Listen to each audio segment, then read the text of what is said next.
నమస్కారం, Chandu RK news కి స్వాగతం. హెడ్లైన్ చూద్దాం.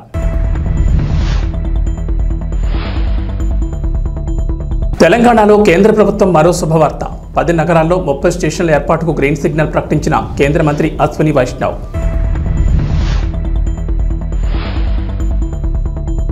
అక్రమ నిర్మాణాలను కూల్చివేస్తోన్న హైడ్రా అధికారులు.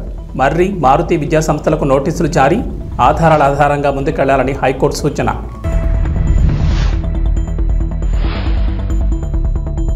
తెలుగుదేశం పార్టీలో చేరే నేతలకు షాక్.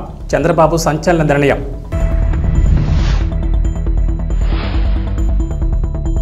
పిఠాపురం మహిళలకు పవన్ కళ్యాణ్ గిఫ్ట్. ఈ నెల 30న 12,000 మందికి చీరల పంపిణీ. సామూహిక వరలక్ష్మి వ్రతాలు నిర్వహణ.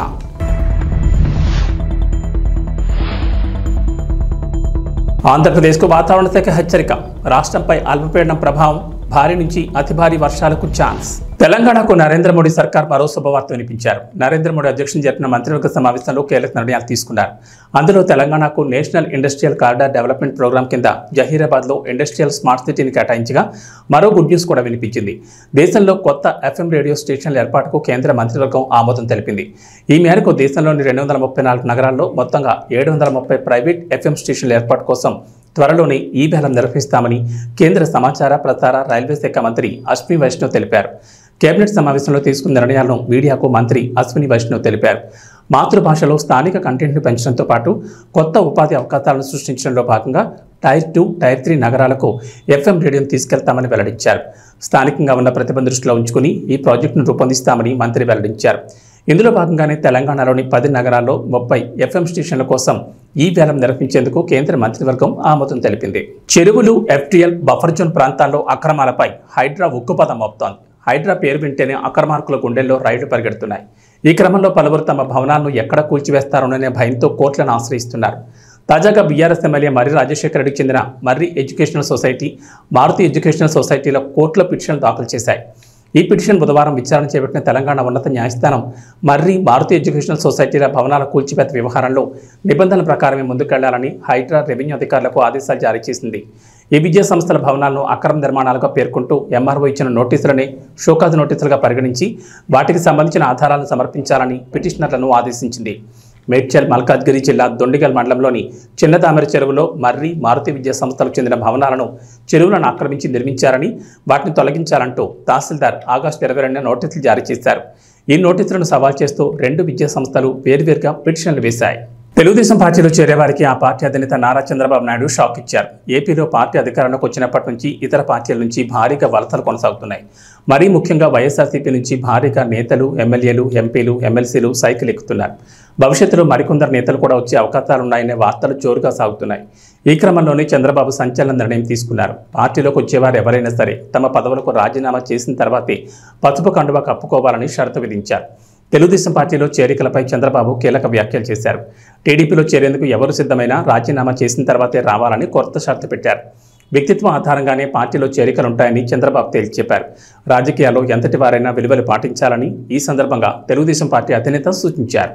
పిఠాపురం నియోజకవర్గం ఆడపడుచులకు deputy CM Pawan Kalyan special gift ఇవ్వనున్నారు. పిఠాపురంలోని ప్రముఖ పుణ్యక్షేత్రం పాతగాయలో ఈ నెల 30వ తేదీన సామూహిక వరలక్ష్మి వ్రతాలకు పవన్ కళ్యాణ్ సొంత డబ్బుతో 12,000 మందికి చీరలు, వ్రత పూజ సామగ్రి పంపిణీ చేయాలని నిర్ణయం తీసుకున్నారు. ఈ మేరకు ఆ ఏర్పాట్లను పర్యవేక్షిస్తున్న ఎమ్మెల్సీ పిడుగు హరిప్రసాద్ పర్యవేక్షించారు. ప్రతి ఏటా శ్రావణ మాసం చివరి శుక్రవారం రోజు పిఠాపురంలోని ప్రముఖ పుణ్యక్షేత్రం పురుహూతిక ఆలయంలో సామూహికంగా వరలక్ష్మి వ్రతాలు నిర్వహిస్తారు. ఈ ఏడాది కూడా ఆగస్టు 30న సామూహిక వరలక్ష్మి వ్రతాలకు ఏర్పాట్లు చేశారు ఆలయ అధికారులు. అయితే వ్రతం కోసం వచ్చే ఆడపడుచులకు డిప్యూటీ సీఎం తన సొంత ఖర్చులతో చీరలు పంపిణీ చేయనున్నారు. కుక్కుటేశ్వర ఆలయంలో అమ్మవారికి ఏదైతే సాంప్రదాయబద్ధంగా వస్తుందో ఏటా ఆ పరంపరను ఆయన కూడా కొనసాగించాలని నిర్ణయించుకొని ఆల్రెడీ శారీస్ పంపించారు. దగ్గర 12,000 శారీస్ రేపు పంపిణీ చేయబోతున్నాం. దేవాలయంలో ఏటా ఎంతమందికి పసుపు మళ్ళీ ఇస్తారో అంతమందికి ఇస్తాం. ఈసారి కూడా మిగిలినవి మన నాయకులు వీళ్ళందరూ అదే ఇద్దరు రోజున పంపిణీ చేస్తారు. ఇక్కడ నియోజకవర్గం మొత్తం ఈ పంపిణీ జరుగుతుందా సార్? ఆలయం దగ్గరే ముఖ్యంగా పంపిణీ జరుగుతుంది.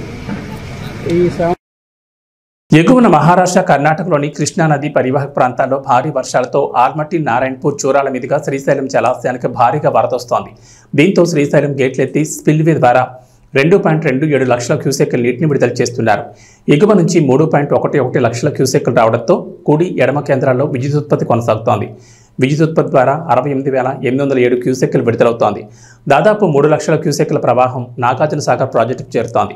ఈ నేపథ్యంలో అధికారులు 22 గేట్లను ఎత్తి దిగువకు నీటిని విడుదల చేశారు. బుధవారం రాత్రి శ్రీశైలం నుంచి 2,27,368 క్యూసెక్కుల వరద నీరు రావడంతో ఎన్ఎస్పీ అధికారులు 22 గేట్లను 5 అడుగుల మేరకెత్తి 1,78,200 క్యూసెక్కుల నీటిని దిగువకు వదిలారు. కుడి కాలువ ద్వారా 9,500 క్యూసెక్కులు, ఎడమ కాలువ ద్వారా 8,280, ప్రధాన విద్యుత్ కేంద్రం ద్వారా 28,988, ఎస్ఎల్బీసీ ద్వారా 1,800, వరద కాలువ ద్వారా 600 క్యూసెక్కులు కలిపి మొత్తం 2,27,368 క్యూసెక్కుల నీటిని విడుదల చేశారు. ఆంధ్రప్రదేశ్ కేబినెట్ భేటీలో పలు కీలక అంశాలపై చర్చ జరిగింది. పలు తీర్మానాలపై చర్చించి ఆమోదం తెలిపారు. ఆ తర్వాత మంత్రులు చంద్రబాబు రాజకీయ జీవితం, పవన్ కళ్యాణ్ బర్త్డే అంశాన్ని ప్రస్తావించారు. సెప్టెంబర్ 1వ తేదీకి చంద్రబాబు తొలిసారి ముఖ్యమంత్రిగా ప్రమాణ స్వీకారం చేసి 30 ఏళ్లు అవుతుందని మంత్రి రామానాయుడు ప్రస్తావించారు. వెంటనే మంత్రులు చంద్రబాబుకు ముందస్తుగా శుభాకాంక్షలు తెలిపారు. చంద్రబాబు తొలిసారి ముఖ్యమంత్రి అయినప్పుడు ప్రవేశపెట్టిన శ్రమదానం, జన్మభూమి, ఆకస్మిక తనిఖీలు వంటి అంశాలపై చర్చ జరిగింది. ఆ తర్వాత సెప్టెంబర్ 2న డిప్యూటీ సీఎం పవన్ కళ్యాణ్ జన్మదినమని మంత్రి దుర్గేష్ గుర్తు చేశారు. పవన్ కు ముందస్తుగా మంత్రివర్గం శుభాకాంక్షలు తెలిపింది. వెంటనే స్పందించిన చంద్రబాబు పవన్ కళ్యాణ్ పుట్టినరోజు వేడుకలకు దూరంగా ఉంటారని, బహుశా ఆ రోజు ఆయన తనకు కూడా అందుబాటులో ఉండరేమోనని సరదాగా వ్యాఖ్యానించారు. అలాగే ఈ నెల 30 జరిగే వనమహోత్సవంలో మంత్రులంతా పాల్గొనాలని ముఖ్యమంత్రి సూచించారు. దుర్గం చెరువు ఎఫ్టీఎల్ పరిధిలోకి వస్తాయని Amar cooperative society, doctors colony, Kavuri హిల్స్లలో నివాసముంటున్న వారికి నోటీసులు జారీ చేసింది హైడ్రా. చెరువుకి చుట్టూ ప్రముఖుల నివాసాలు, ఎఫ్టీఎల్ జోన్లో నిర్మాణాలు ఉన్నట్లు గుర్తించింది. దాదాపు 80 నిర్మాణాలకు నోటీసులు జారీ చేసినట్లు తెలిపారు శేర్లింగంపల్లి తహసీల్దార్. 30 రోజుల్లోపు స్వచ్ఛందంగా కూల్చివేయాలని నోటీసులో పేర్కొన్నారు అధికారులు. ఎఫ్టీఎల్ జోన్లోని ముఖ్యమంత్రి రేవంత్ రెడ్డి సోదరుడు తిరుపతి రెడ్డి నివాసం, సీఎం సోదరుడు నివాసాన్ని సైతం నోటీసులు జారీ చేశారా లేదా అనే విషయంపై స్పష్టత ఇవ్వలేదు అధికారులు.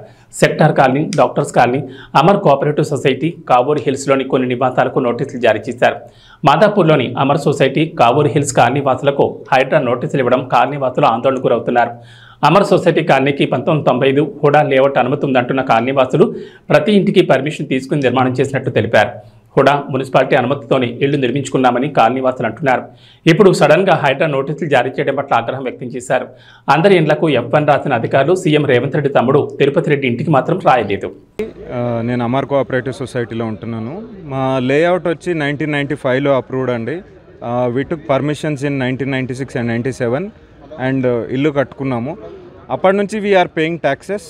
మా ట్యాక్స్ వచ్చి 2000 నుంచి కడుతున్నాము. We have all the receipt submitted and మాకు అర్థం కాలేదు 2002లో 2004లో వచ్చిన వర్షాల వల్ల they are saying this is in FTL.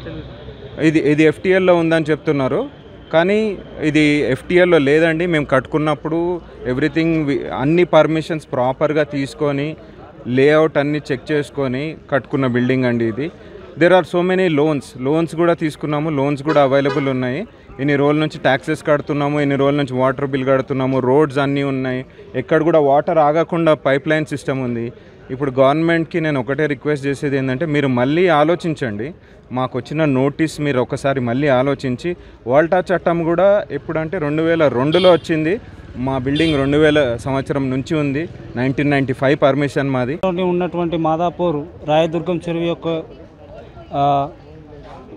Doctors colony కానీ మరియు అమర్ కోఆపరేటివ్ సొసైటీలో ఇచ్చినటువంటి కావేరీ హిల్స్ ఇలా అన్ని ప్రాంతాల్లో ఇచ్చినటువంటి ఈ నోటీసులకు వ్యతిరేకంగా మేము సిపిఎం పార్టీగా డిమాండ్ చేస్తూ ఉన్నాం. ఎందుకంటే ఈ సొసైటీ కోఆపరేటివ్ సొసైటీ ఏర్పడ్డప్పుడు రోడ్లు కానీ, డ్రైనేజ్ కానీ, ఎలక్ట్రిసిటీ కానీ, అదేవిధంగా వాటర్ బోర్డు సంబంధించిన నల్లా కలెక్షన్ కానీ ఇవన్నీ అధికారులు ఇచ్చిన తర్వాత ఇది ఎఫ్టీఎల్లో ఉందని చెప్పేసి అప్పుడున్న అధికారులు ఎందుకు నిర్ధారణ లేకపోయారు? సామాన్య ప్రజలని నడ్డి విడ్చడమే ఈ ప్రత్యామ్నాయంగా మాకు అనిపిస్తుంది. ఎందుకైతే వీళ్ళు అన్యాయం అయిపోతారు. బఫర్ జోన్ అనేది అధికారులు గుర్తించాల్సిన పరిస్థితి. ఈరోజు అధికారుల నిర్లక్ష్యం వల్ల ఈరోజు జిహెచ్ఎంసీ అధికారులు కానీ, రెవెన్యూ కానీ, ఇరిగేషన్ కానీ వీళ్ళందరూ బాధ్యతారహితంగా పనిచేసినట్టయితే ఈరోజు వీళ్ళకి ఇలాంటి పరిస్థితి వచ్చేది కాదు. Sir, retired professor of JNTU. నాకు 93లో కొనుక్కున్నాము. ది లేఅవుట్ సొసైటీ ఇది అప్రూవ్డ్ 91లో కూడా అది లేఅవుట్ అప్రూవ్డ్ ఉండడం వల్ల కొన్నాము. దాని తర్వాత ఇల్లు కట్టేటప్పుడు పర్మిషన్స్ తీసుకోవడము GHMC నుంచి పర్మిషన్ లెటర్స్ ఉన్నాయి, కట్టడం అయింది. దాని తర్వాత even the occupancy letter certificate ఇచ్చారు. Next even the municipality water works వాళ్ళు డ్రైనేజీ వాటికి పర్మిషన్స్ ఇది ఇచ్చారు. అందరూ నిలబడి ఉంటున్నాము living for last 30 years. So ఇప్పుడు వచ్చి 3rd August డేట్ ఏదో తహసీల్దార్ వాళ్ళు వచ్చి వాళ్ళు అంటించిపోయారు ఇంటికి. 10th నాడు అంటించారు. డేట్ అది 3rd వేశారు, కానీ 10th కూడా 12th నాడు ఇచ్చారు. సో ఇది ఏంది అని చెప్పి మేము మళ్ళీ రిప్రజెంటేషన్ ఇచ్చాం. ఇవన్నీ ఉన్నాయి, why you given that it is FTL ఇవన్నీ చూసుకోవాల్సిన బాధ్యత హుడాది దెన్ HMDA వాళ్ళది కదా. కొనుక్కునే వాళ్ళకి మాకేం తెలుస్తుంది ఇవన్నీ. నేను doctor Gopal Reddy, Amar cooperative society, Jubilee hills. So ఇక్కడ వచ్చేసి ఇప్పుడు ఇది మాది, ఇది ఇప్పుడు ఇచ్చిన మాది నోటీస్, మాది ఇది వచ్చేసి లేఅవుట్ వచ్చేసి 1995లో లేఅవుట్ అప్రూవ్ అయిందండి. సో 1995లో హుడా లేఅవుట్ అప్రూవ్ అయింది. హుడా లేఅవుట్ 1995 అప్రూవ్ అయిన తర్వాత ఆ తర్వాత దీనికి సంబంధించి కొన్ని పర్మిషన్లు తీసుకొని అందరూ ఇల్లు కన్స్ట్రక్షన్ చేయడం జరిగింది. 1995 నుంచి 2005 వరకు ఇప్పుడు ఏమైనా బిల్డింగ్స్ చూస్తాను 20-25 సంవత్సరాల పాత బిల్డింగ్స్, చాలా మటుకు పాత బిల్డింగ్స్ ఉన్నాయి. అవన్నీ కట్టుకుంటూ అది ఇక అప్పులు చేసి ఇక ఉన్నాయి లేని అన్ని తీసుకొని ఇల్లు కట్టుకోవడం స్టార్ట్ చేసినారు. ఈ తర్వాత 2010లో వచ్చేసి ఏదో ఇరిగేషన్ డిపార్ట్మెంట్ నుంచి FTL అని చెప్పేసి ఒకటి వచ్చి వాళ్ళు వచ్చి వెరిఫై చేసి 2010లో కూడా ఆగస్టులో మనకు అందరికీ తెలిసిందే, మనం పాత రికార్డు చూస్తే తెలుస్తుంది. అప్పుడు ఒకసారి భారీగా వర్షం పడ్డది, ఒకటే రోజు 24 సెంటీమీటర్ల వర్షం పడిన సిటీలో చాలా అలకూలం అయింది. అప్పుడు చాలా పెద్ద లోతట్టు ప్రాంతాల్లో చాలా ఇళ్లలో కూడా డిస్టర్బెన్స్ జరిగింది. ఆ టైంలో వాళ్ళు వచ్చేసి అదే డేని వాళ్ళు ఏదో FTL కింద తీసుకుంటామని చెప్పేసి మీకు ఇక్కడ దాకా నీకు నీళ్ళు వచ్చినాయి అని చెప్పేసి దాన్ని FTL కింద చేశారు. అది కూడా ఏం మాకు ఎటువంటి నోటిఫికేషన్ కానీ ఎటువంటి ఏది కానీ శాస్త్రీయంగా చేసిన పద్ధతి కాదు. మనకి ఇంకోటి ఇప్పుడు అంతకంటే 15 ఏళ్ల కింద లేఅవుట్ ఫామ్ అయింది, 15 ఏళ్ల కింద అంతకంటే 15 ఏళ్ల కింద ఇల్లు కట్టుకున్న వాళ్ళు వచ్చేసి ఇప్పుడు 2010లో వచ్చి కుప్పం ఎంపీడీఓ కార్యాలయంలో నిర్వహించిన ప్రజా ఫిర్యాదుల పరిష్కార వేదిక కార్యక్రమంలో జిల్లా కలెక్టర్ సుమిత్ కుమార్ మరియు ఎమ్మెల్సీ కంచర్ల శ్రీకాంత్ పాల్గొన్నారు. ఈ సందర్భంగా అర్జీదారులు ఎంపీడీఓ కార్యాలయానికి చేరుకుని తమ సమస్యలను జిల్లా కలెక్టర్కి విన్నవించి అర్జీలను సమర్పించారు. రాష్ట్ర ప్రభుత్వం ప్రజల సమస్యలను పరిష్కరించేందుకు ప్రజా ఫిర్యాదుల పరిష్కార వేదిక కార్యక్రమాన్ని నిర్వహించడం జరుగుతుందని ఎమ్మెల్సీ కంచర్ల శ్రీకాంత్ తెలిపారు. ఈ కార్యక్రమంలో కడా పీడీ వికాస్ మర్మత్, జిల్లా అధికారులు మరియు తదితరులు పాల్గొన్నారు.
మాట్లాడండి లైన్లో వచ్చేసి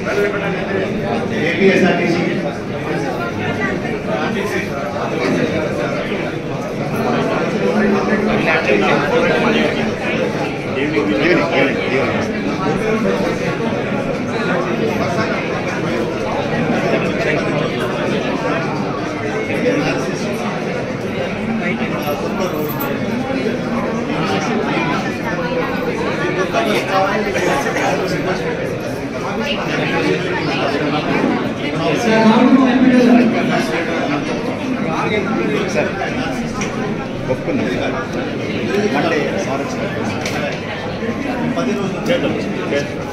విద్యార్థి దశ నుండే చదువుతో పాటు క్రీడల పట్ల ఆసక్తి పెంచుకోవాలని, దైనందిన జీవితంలో ప్రతి ఒక్కరూ క్రీడలు, వ్యాయామం ఒక భాగంగా అలవర్చుకోవాలని, తద్వారా శారీరక, మానసిక దృఢత్వంతో ఆరోగ్యకరమైన సమాజం ఏర్పాటవుతుందని జిల్లా కలెక్టర్ డాక్టర్ ఎస్ వెంకటేశ్వర్ పిలుపునిచ్చారు. గురువారం hockey legend major Dhyan Chand జయంతి పురస్కరించుకుని దేశవ్యాప్తంగా జాతీయ క్రీడల దినోత్సవం 2024 నిర్వహణ నేపథ్యంలో స్థానిక Srinivasa sports complex, Balaji colony నుంచి మహతి ఆడిటోరియం వరకు నిర్వహించిన ర్యాలీలో పాల్గొని జెండా ఊపి జిల్లా కలెక్టర్ ప్రారంభించారు. ఈ సందర్భంగా కలెక్టర్ మాట్లాడుతూ hockey legend major Dhyan Chand జయంతిని పురస్కరించుకుని దేశవ్యాప్తంగా జాతీయ క్రీడల దినోత్సవం 2024 నిర్వహించుకోవడం జరుగుతుందని, భారత హాకీ లెజెండ్ ధ్యాన్ చంద్ గొప్ప హాకీ ప్లేయర్ అని, మన దేశానికి స్వాతంత్రం వచ్చినప్పటి నుంచి జరిగిన ఒలింపిక్స్ క్రీడల్లో వారి స్ఫూర్తితో 8 గోల్డ్ మెడల్ సాధించడం ఒక ఎనలేని ఘనతని తెలిపారు. ఈ నెల 26 నుంచి పలు క్రీడల పోటీలు, ఇతర పోటీలు కళాశాలలో, పాఠశాలలో నిర్వహించి క్రీడలను ప్రోత్సహించే దిశగా చర్యలు తీసుకోవడం జరిగిందని తెలిపారు. ఈ మధ్యకాలంలో ప్రజలు, యువత వారి దైనందిన జీవితంలో ఉంటున్న వర్క్ స్ట్రెస్ వలన, మానసిక ఒత్తిడి వలన, సెల్ ఫోన్, సోషల్ మీడియా వంటి వాటి మితిమీరి వాడకం తదితరాల వలన క్రీడల పట్ల ఆసక్తి, సమయం కేటాయించడం, శారీరక వ్యాయామం తగ్గిందని, తద్వారా చిన్న వయసు నుంచే బీపీలు, డయాబెటీస్ వంటి పలు వ్యాధుల బారిన పడుతున్నారని తెలిపారు. వీటి నుంచి బయటపడాలంటే ప్రతి ఒక్కరూ తమ దైనందిన జీవితంలో క్రీడలు, వ్యాయామానికి కనీసం 30 నిమిషాలు కేటాయించాలని, తద్వారా ఆరోగ్యకరమైన మంచి సమాజం ఏర్పాటవుతుందని అన్నారు. చదువుతో పాటు క్రీడలు, వ్యాయామం దైనందిన జీవితంలో విద్యా దశ నుంచి అలవర్చుకోవాలని సూచిస్తూ, తద్వారా శారీరక, మానసిక దృఢత్వమే కాకుండా టీమ్ స్పిరిట్, కాన్ఫిడెన్స్ స్థాయిలు పెరుగుతాయని తెలిపారు. జిల్లాలోని టీచర్లు, పీఈటీలు క్రీడా మైదానాలు ఉన్నా లేకున్నా క్రమం తప్పకుండా విద్యార్థులకు క్రీడలు నిర్వహించాలని కోరారు. ఈ కార్యక్రమంలో జిల్లాలోని ప్రజలందరూ పాల్గొనాలని కోరారు. ఈ కార్యక్రమంలో జిల్లా క్రీడల అభివృద్ధి అధికారి సయ్యద్ సాహెబ్, జిల్లా విద్యాశాఖ అధికారి శేఖర్, జిల్లా ఒలింపిక్స్ అసోసియేషన్ అధ్యక్షులు Praveen, professor Shivashankar Reddy, director SVU Jayachandra, director SV veterinary university, జిల్లా మాస్టర్ అసోసియేషన్ ప్రెసిడెంట్ మరియు సెక్రటరీ, ఎన్సీసీ అధికారులు, వివిధ పాఠశాలల, కళాశాలల విద్యార్థులు, ఎన్సీసీ సీనియర్ సిటిజన్లు, పలువురు క్రీడాకారులు పాల్గొన్నారు. ఈరోజు మనకి నేషనల్ స్పోర్ట్స్ డే మనము జరుపుకుంటున్నాము. నేషనల్ స్పోర్ట్స్ డే మనకి గవర్నమెంట్ ఆఫ్ ఇండియా నుంచి, అదేవిధంగా మన రాష్ట్ర ప్రభుత్వం నుంచి ఇన్స్ట్రక్షన్స్ ఏమంటే, ఈ 3 రోజులు స్టార్టింగ్ ఫ్రమ్ టుడే అన్ని స్కూల్స్లో, అన్ని డిస్ట్రిక్ట్ స్పోర్ట్స్ అథారిటీ ఆధ్వర్యంలో మొత్తం డిస్ట్రిక్ట్ అంతా కూడా all sports activities, all physical fitness activities and also ఎంటర్టైన్మెంట్కి సంబంధించి అన్ని యాక్టివిటీస్ కూడా మనం జిల్లా వ్యాప్తంగా చేసుకుంటూ అందరి పిల్లల దగ్గర నుంచి పెద్దవాళ్ళ వరకు అందరినీ, ఆల్ ఏజ్ గ్రూప్స్ వాళ్ళని మనము యాక్టివేట్ చేసి ఈ క్రీడల యొక్క విశిష్టతను ఎక్కువ మనము ప్రజల్లో అందరికి కూడా తీసుకెళ్ళాలి. మనకి కాలక్రమేణా మారుతున్న పరిస్థితులు బట్టి జనాల్లో స్ట్రెస్ గురి ఎక్కువ అవుతున్నారు. అంటే సోషల్ మీడియా ప్రభావం వల్ల కానీ, లేదంటే సాలిటరీ లైఫ్ వల్ల కానీ, వీటన్నిటి వల్ల క్రీడల నుంచి దూరం అయ్యి జనాలు స్ట్రెస్కి గురయ్యి వేరియస్ మనకి ఏదైతే బీపీ, లేదంటే డయాబెటీస్, మిగతా అనేక రకమైనటువంటి డిప్రెషన్, ఇలాంటి వ్యాధులకు గురవుతున్నారు. వీటన్నిటికీ ఒకటే విరుగుడు ఏంటంటే, మనము ఫిట్గా ఉండి రకరకాల స్పోర్ట్స్ ఆడుకుంటూ, అదేవిధంగా పిల్లల్లో sports not only for their physical fitness ఒకటే కాకుండా ఒక టీమ్ స్పిరిట్ అనేది ఉంటుంది. ఒకటి వాళ్ళ కాన్ఫిడెన్స్ వాళ్ళకి బిల్డప్ చేస్తుంది. అదేవిధంగా వాళ్ళు ఎటువంటి హెల్త్ ప్రాబ్లమ్స్ కూడా గురవకుండా సమాజం కూడా ఒక వెరీ యాక్టివ్గా తయారవుతుంది. సో స్పోర్ట్స్ అనేది చాలా చాలా చాలా ఇంపార్టెంట్ అండి. సో ఇంకా మారుతున్న కాలంలో మనకి స్పోర్ట్స్ యొక్క ప్రాముఖ్యత అనేది చాలా ఎక్కువ ఉంది. దాంట్లో భాగంగానే ఈరోజు మనము ఎస్వి ఆర్ట్స్ కాలేజ్లోని ఇక్కడ మనం ఈ స్పోర్ట్స్ డేని స్టార్ట్ చేయడం జరిగింది. ఆల్ లైన్ డిపార్ట్మెంట్స్ అన్నీ కూడా గేరప్ అయి ఉన్నాయి. మొత్తం అక్రాస్ జిల్లాలో అన్ని స్కూల్స్లో కూడా మనము వేరియస్ స్పోర్ట్స్ రిలేటెడ్ యాక్టివిటీస్ అన్నీ చేస్తున్నాము. మీ అందరికీ తెలిసిందే, మొన్ననే కూడా మనకి ఒలింపిక్స్ కూడా జరిగింది. ఒలింపిక్స్లో ఒకప్పుడు భారతదేశానికి ఎంతో గౌరవ ప్రతిష్టలు అందించినటువంటి మేజర్ ధ్యాన్ చంద్ గారిని స్మరించుకొని ఈరోజు ఆయన ఐ థింక్ పుట్టినరోజుకి సంబంధించి ఈరోజు మనము స్పోర్ట్స్ నిర్వహించుకుంటున్నాం. ఒలింపిక్స్కి ఇండిపెండెన్స్ వచ్చిన తర్వాత భారతదేశానికి సుమారుగా 8 గోల్డ్ మెడల్ హాకీలో తీసుకొచ్చిందంటే అది కేవలం ఆయన ఘనత అని చెప్పాలి. సో ఆయనని మనము ముందు పెట్టుకొని ఫ్లాగ్ బేరర్గా పెట్టుకొని మనం దేశమంతటా కూడా ఈరోజు ఈ స్పోర్ట్స్ డే అనేది నేషనల్ స్పోర్ట్స్ డే నిర్వహించుకుంటున్నాము. సో మీరు ఇక్కడ చూసుంటారు, పిల్లల దగ్గర నుంచి పెద్ద వయసు వాళ్ళు, అసలు వయసుతో సంబంధం లేకుండా అందరూ చాలా యాక్టివ్గా ఇక్కడ మనము చేసుకుంటున్నాం. అదేవిధంగా I request all school teachers, అదేవిధంగా ఆల్ పీటీ మాస్టర్స్ అందరినీ కూడా పిల్లల్ని మీకు వీలైనంత గ్రౌండ్స్ ఉన్నా లేకపోయినా దగ్గరలో ఫిజికల్ యాక్టివిటీస్ అనేది ఖచ్చితంగా ప్రతి ఒక్కరికి చేపించాలి. ఎక్కువ టైం స్పెండ్ చేయాలి. చదువుతో పాటు ఈక్వల్గా కూడా వాటికి మనం టైం కేటాయించినట్టయితే పిల్లల్లో ఒక మనోస్థైర్యము, ఒక కాన్ఫిడెన్స్, టీమ్ బిల్డింగ్, అదేవిధంగా వాళ్ళు ఏదైనా సాధించగలమనే ఒక తపన, ఇదన్నీ కూడా డెవలప్ అవుతుంది apart from health benefits. So I request every one to take part in this sports national sports day. ఈ 3 days యాక్టివిటీస్లో request all the people in the Tirupati district to take part. ఈ రీ రిలీజ్ ట్రెండ్ మాట ఏమో కానీ fans దెబ్బకి theatre యాజమాన్యాలు తరల పట్టుకుంటున్నాయి. Re release cinema తమ థియేటర్లో వెయ్యాలా వద్దా అన్నట్లుగా ఆలోచిస్తున్నారు. ఎందుకంటే తమ అభిమాన హీరో బ్లాక్ బస్టర్ చిత్రాన్ని మరోసారి థియేటర్లో చూసేసరికి ఫ్యాన్స్కి పూనకాలు వచ్చేస్తున్నాయి. అసలు థియేటర్ స్క్రీన్పై బొమ్మ చూసే అవకాశం కూడా లేకుండా పేపర్లు విసరడం, స్క్రీన్ మీదకెక్కి డాన్సులు చేయడం, అరుపులు కేకలు, అబ్బబ్బో ఏమని చెప్పాలి ఆ హంగామా. ఇదంతా ఒక ఎత్తు అయితే తాజాగా అక్కినేని నాగార్జున పుట్టినరోజు సందర్భంగా రీ రిలీజ్ అయిన మాస్ సినిమాకి బీభత్సం సృష్టించారు ఫ్యాన్స్. కర్నూలులోని ఓ థియేటర్లో అయితే బాణాసంచా పేల్చి చుక్కలు చూపించారు. కర్నూలులోని ఓ థియేటర్లో మాస్ సినిమాను రీ రిలీజ్ చేశారు. అయితే సినిమా పూర్తయిన తర్వాత Nagarjuna super hit songs mash up వేశారు. హలో బ్రదర్ చిత్రంలోని కన్నెపెట్టరో కన్ను కొట్టరో పాట ప్లే అవుతుండగా స్క్రీన్ ముందు టపాసులు పేల్చారు ఫ్యాన్. ఈ దెబ్బతో థియేటర్ మొత్తం పొక్కమ్మేసింది. ఫైర్ అలారం మోగుతున్నా సరే ఫ్యాన్స్ అదే ఊపులో చిందులు వేస్తూ కనిపించారు. ఈ వీడియోలు సోషల్ మీడియాలో తెగ వైరల్ అవుతున్నాయి. ఇక వాతావరణ విషయానికి వస్తే ఏపీలో వర్షాలు కురుస్తాయంటోంది వాతావరణ శాఖ. తూర్పు మధ్య బంగాళాఖాతంలో ఉపరితల ఆవర్తనం ఏర్పడగా ఈ ప్రభావంతో ఇవాళ అల్పపీడనం ఏర్పడే అవకాశం ఉందని అంచనా వేస్తున్నారు. ఈ అల్పపీడనం 2 రోజుల్లో ఇది పశ్చిమ వాయు దిశగా కదులుతూ దక్షిణ ఒడిశా, ఉత్తరాంధ్ర తీరాలకు దగ్గరగా వెళుతుందని భావిస్తున్నారు. ఈ అల్పపీడన ప్రభావంతో రాబోయే 4 రోజుల్లో రాష్ట్ర వ్యాప్తంగా విస్తారంగా వర్షాలు కురుస్తాయని అంచనా వేస్తోంది. ఇవాళ శ్రీకాకుళం, పార్వతీపురం, మన్యం, అల్లూరు సీతారామరాజు, చిత్తూరు, శ్రీ సత్యసాయి, అన్నమయ్య జిల్లాల్లోని కొన్ని ప్రాంతాల్లో ఓ మోస్తరు వర్షాలు కురిసే అవకాశం ఉందని విపత్తుల నిర్వహణ సంస్థ తెలిపింది. విజయనగరం, విశాఖపట్నం, అనకాపల్లి, కాకినాడ, డాక్టర్ బిఆర్ అంబేద్కర్ కోనసీమ, తూర్పుగోదావరి, పశ్చిమ గోదావరి, ఏలూరు, కృష్ణా, ఎన్టీఆర్, గుంటూరు, బాపట్ల, పల్నాడు, ప్రకాశం, నెల్లూరు, తిరుపతి, కర్నూలు, నంద్యాల, అనంతపురం, కడప జిల్లాల్లోని కొన్ని ప్రాంతాల్లో తేలికపాటి వర్షాలు కురిసే అవకాశం ఉందని అంటున్నారు. ఏబీ బులెటిన్ విశేషాలు. నమస్కారం.